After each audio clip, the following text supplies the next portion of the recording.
যুগ যুগ ধরে সুনামগঞ্জ ছিল আওয়ামী লীগের আস্তানা। উত্তর পূর্বাঞ্চলের এই জেলায় 2001 সালের নির্বাচনেও 2টি আসন পেয়েছিল দলটি। জুলাই বিপ্লবের পর চিত্র পাল্টে গেছে।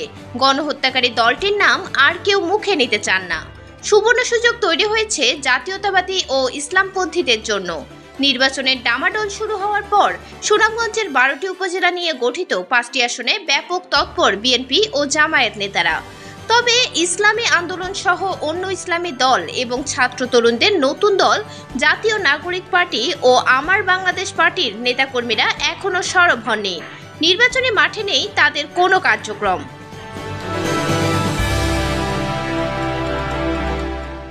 প্রথমেই জানবো সুনামগঞ্জ 1 অর্থাৎ তাহিরপুর, জামালগঞ্জ, ধর্মপাশা ও মধ্যনগর আসনের ভোটের হিসাব। 4টি উপজেলা নিয়ে গঠিত জেলার বৃহত্তম আসনটি মূলত জাতীয়তাবাদী ও ইসলামপন্থী অধ্যুষিত। এখানে ভোটের মাঠে মূল লড়াই হবে তাদের মধ্যেই। আসনটি দখলে নিতে এবার কাজ করছেন বিএনপির অন্তত 7 জন মনোনয়ন প্রত্যাশী। তারা হলেন তাহিরপুর উপজেলা পরিষদের সাবেক চেয়ারম্যান, কেন্দ্রীয় কৃষক দলের সহসাধারণ সম্পাদক ও জেলা বিএনপির আহ্বায়ক কমিটির সদস্য আনিসুল হক, তাহিরপুর উপজেলার সাবেক সদস্য কামরুজ্জামান কামরুল, ধর্মপাশা উপজেলার সাবেক চেয়ারম্যান, জেলা বিএনপির আহ্বায়ক কমিটির সদস্য আব্দুল মোতালিব খান, তাহিরপুর উপজেলা বিএনপির আহ্বায়ক কমিটির সদস্য সালমান নজির, কেন্দ্রীয় যুবদলের সাবেক সহ সাংগঠনিক সম্পাদক মাহবুবুর রহমান, যুক্তরাজ্য জাতীয়তাবাদী আইনজীবী দলের সাধারণ সম্পাদক ব্যারিস্টার হামিদুল হক আফেন্দি এবং কেন্দ্রীয় ছাত্র দলের সহসভাপতি নিজামুদ্দিন। তারা নানা কর্মসূচি নিয়ে জনগণের দ্বারে দ্বারে যাওয়ার পাশাপাশি দলের টিকিট নিশ্চিত করার জন্য বিএনপির কেন্দ্রীয় নেতাদের কাছে তদবির চালিয়ে যাচ্ছেন। টিকিট পাওয়ার প্রবল বিশ্বাস থেকে মাঠ চষে বেড়াচ্ছেন আনিসুল হক। অপরদিকে একক প্রার্থী নিয়ে জোর প্রচার চালাচ্ছে জামায়াত। এবার দলে জেলা আমির মাওলানা তোফায়েল আহমদ খানকে এ আসনে মনোনয়ন দেওয়া হয়েছে। এবার জানবো সুনামগঞ্জ 2 অর্থাৎ দিরাই ও শাল্লা আসনের মনোনয়ন প্রত্যাশীদের বিবরণ।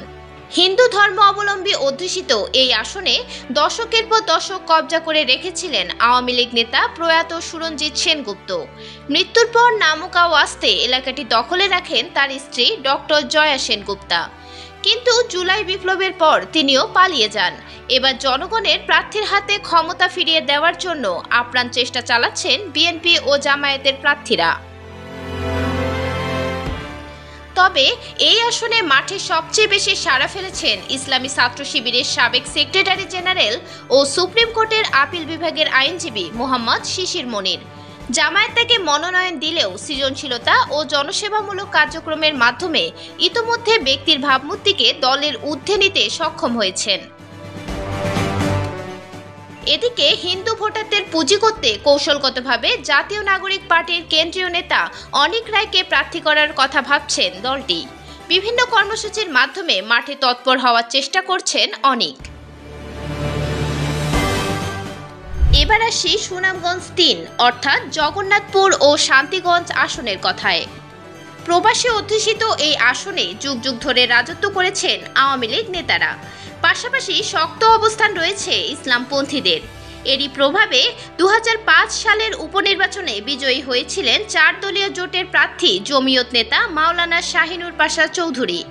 গত নির্বাচনে তিনি তৃণমূল বিএনপি থেকে নির্বাচন করে জামানত হারান। পরে তাকে বহিষ্কার করে জমিয়ত। বর্তমানে মাওলানা মামুনুল হক নেতৃত্বাধীন খেলাফত মজলিসে যোগ দিয়ে নির্বাচনী প্রচার চালাচ্ছেন মাওলানা শাহিনুর।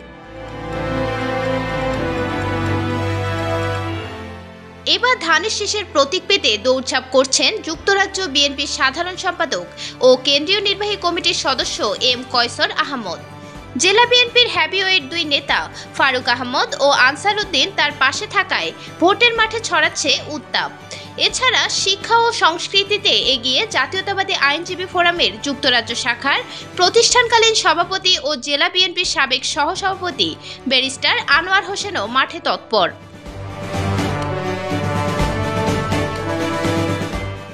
এদিকে একক প্রার্থী ঘোষণা করেছে জামায়াত।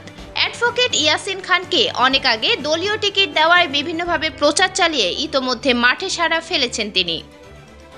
এবার জানবো সুনামগঞ্জ ৪ অর্থাৎ সদর ও বিশ্বম্ভরপুর আসনের কথা। জেলার প্রাণকেন্দ্র নিয়ে গঠিত আসনটিতে বিএনপির রয়েছে একাধিক মনোনয়ন প্রত্যাশী।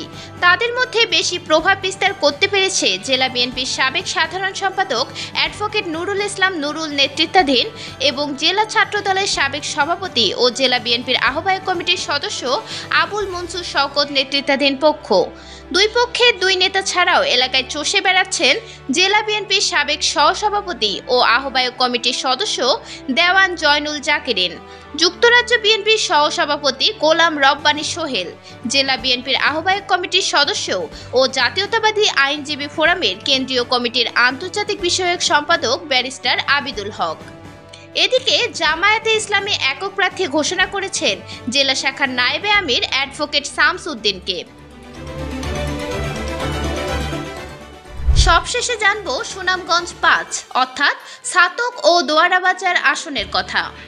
শিল্পনগরী ছাতক ও দোয়ারাবাজার উপজেলা নিয়ে গঠিত আসনটি স্বাধীনতার পর থেকে আওয়ামী লীগ, বিএনপি ও জাতীয় পার্টির দখলে ছিল। এবার জনগণের সেবার সুযোগ চাইছেন বিএনপির দুই হেভিওয়েট নেতা। তারা হলেন বিএনপির জাতীয় নির্বাহী কমিটির সহ সাংগঠনিক সম্পাদক ও জেলা বিএনপির সভাপতি কলিম উদ্দিন আহমেদ মিলন এবং বিএনপির জাতীয় নির্বাহী কমিটির সদস্য মিজানুর রহমান চৌধুরী। তারা উভয়ই ছাতকের বাসিন্দা। তাদের মধ্যে কলিম ইতোপূর্বে ৩ বার সংসদ সদস্য নির্বাচিত হয়েছেন, আর মিজানুর ২০১৮ সালে বিএনপির মনোনয়ন পেয়েছিলেন। বিএনপির ঘাঁটিতে এবার থাবা দিতে চায় জামায়াত। তাদের একক প্রার্থী হিসেবে ভোটারদের দাঁড়ে দাঁড়ে যাচ্ছেন মাওলানা আব্দুস সালাম আল মাদানী। মিরাতুন জান্নাত, বিজনেস বাংলাদেশ, নিউজ ডেস্ক।